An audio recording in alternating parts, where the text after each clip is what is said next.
Breaking news on a Tuesday morning on Warchant TV alongside the managing editor of Warchant.com, Irish Novel. I am Tom Lang, and the news is Florida State's offensive line just got a little bit better and a little bit deeper as Dimitri Emmanuel was granted another year, another season. Ira, we lost count how many years he's been eligible in the NCAA, but the NCAA got back.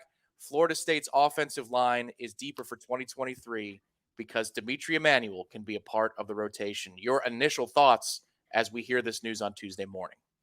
Man, it's just awesome news for the kid, more than anything. I mean, even before we get into how it impacts this Florida State football team, here's a guy that didn't get to play four full seasons of college football or exhaust all of his eligibility. He started his career at Charlotte, transferred to Florida State, had some injuries earlier in his career.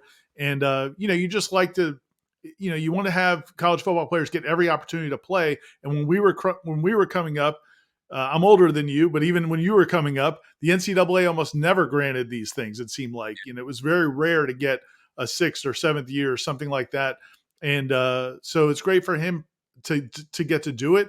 Just last week at Florida State's pro day, he actually had to go through the pro day workout just in case he didn't get this waiver, and then he just would have to go later to try to get into an NFL camp. So just think about what he's been going through. He's been out at spring practices, but hasn't been able to really participate.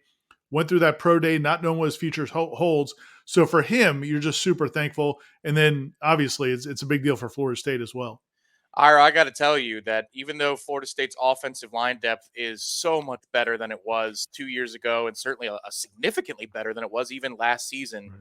this still to me is humongous news Right. because the games in September require you to be closer to ready-made and veteran-laden. When you open with an LSU, when you have Clemson just a few weeks after on the road, to have Dimitri Emmanuel available to be either a starter or one of the first guys off the bench, Yeah. I think there's a really good shot that he would still start, even with all the work that these guys have put in spring. Some people might look at this and say, all right, the depth is better. I think that Florida State might have just gotten a starter back today. I think this is massive news. It's very possible, and what he brings you, and we saw it last year, was when he transferred from Charlotte. The first thing a lot of us did was question, can a guy that started at tackle at Charlotte, can he play at this level at Florida State? And he moves inside the guard, and Alex Atkins coached him at Charlotte, not for his whole time there, but he did coach him there initially, and he knows Alex Atkins. He knows what Atkins wants. He knows the system. He knows the plays. He's a leader. He's got leadership skills.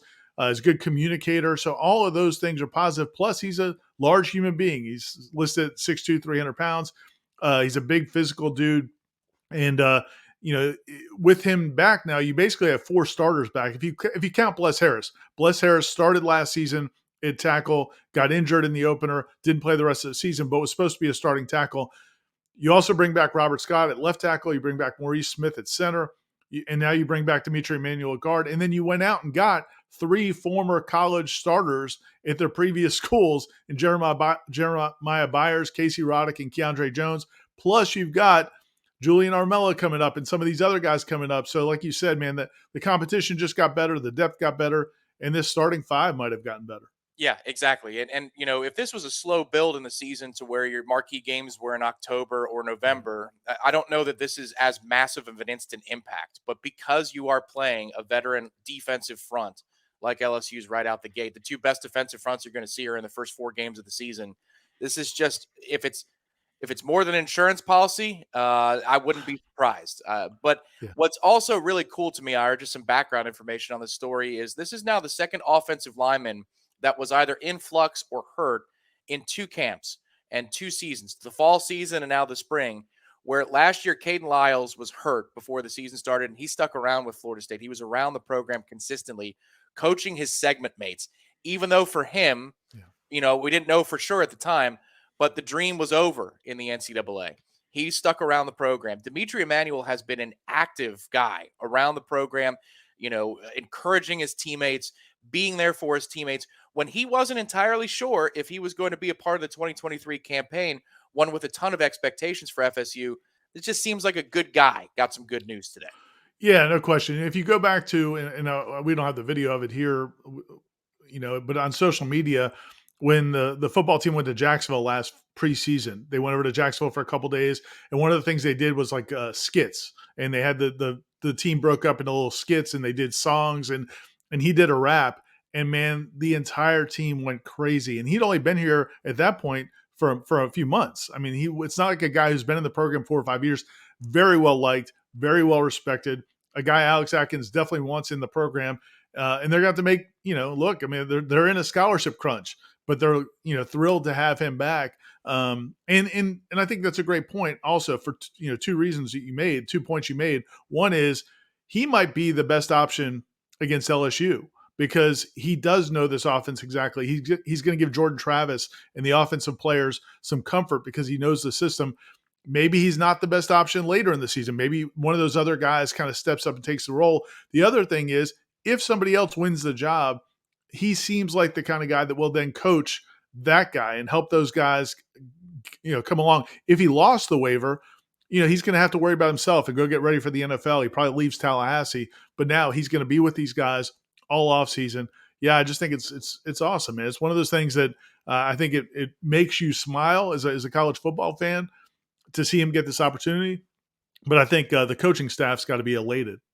I would think so too. This is an uncomfortable topic sometimes, but I don't know if all of these types of rulings in every situation are totally welcomed if you've got a scholarship crunch. Where the coaching staff goes, "Oh, okay, great. I'm glad that you can come back for another year." But that isn't the case here, Ira. This is an absolute take. If you can get Dimitri Emmanuel for another season, the NCAA grants it as they did. This is a guy that you don't even think twice about. You'll make room elsewhere if you need to get him back in the fold, right?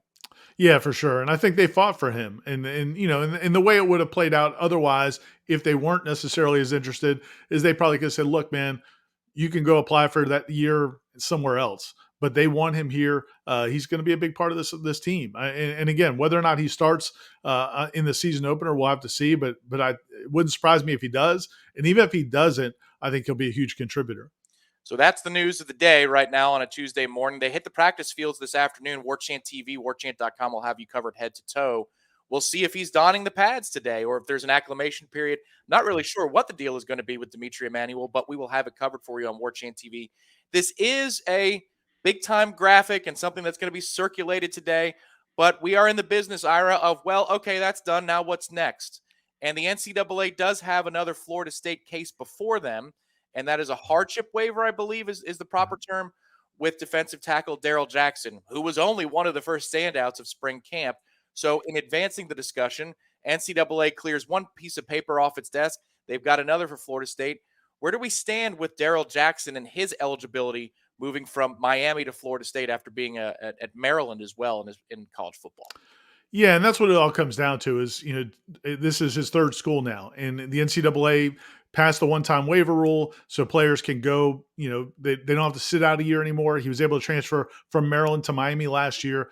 Now to transfer again, the way the NCAA has been operating for the last few years in the transfer portal has been basically, as long as you apply and have some sort of reason, you have some family member somewhere who caught a cold once, they would give you the waiver. I mean, it was very lax. This spring, they've decided that the NCAA wants to kind of crack down on that. They don't want to grant them so freely. But I think Florida State feels like Daryl Jackson has a compelling case. He's got a very strong reason. His mother, who lives near Tallahassee and Quincy, is dealing with a serious illness. He wants to be back close to her, close to the family.